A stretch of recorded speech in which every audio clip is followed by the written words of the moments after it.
Sometimes, for real, there's a way that we deal with people, and we deal with other people with all the love in the world. And when we come and deal with our spouse, and they pointed out, why is it that you deal with them that way, but when you come and deal with me, you're dealing with me all kind of rough?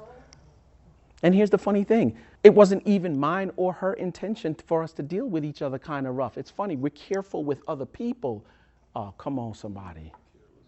But the one person that you are supposed to have the most care for is the one that familiarity breeds contempt. And so I operate with an order of operations. For those of you who know anything about math class, you know that when you're working out quadratic equations as it relates to algebra, right? There's a formula, and within the formula, there's an order of operations, right? Please excuse my dear Aunt Sally, right? The parentheses, there's an order of operations. And I'm saying in relationship that there is an order of operations. And in my home, it's God first. So there's things that God will tell me to do that he hadn't told her. And I'm like, why you ain't tell her? You know what this is going to do? Right? And so she knows, if she knows nothing else, that, boo, I love you. But anytime God tell me to do anything that you don't necessarily agree with, okay, prepare to be disappointed. And that's about the only time that I'm going to disappoint you. After God comes my spouse, comes faith. I don't put nothing before faith. I don't put nothing before her.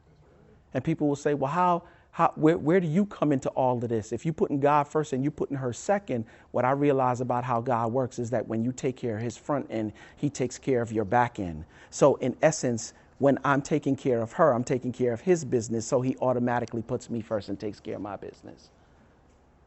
After God, then comes faith, which is my wife. Then comes the kids third.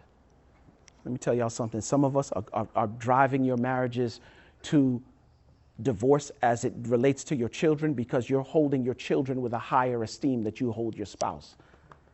You know how many wives I got to tell? Like in counseling sessions, like for real, you married to him, but that's your man.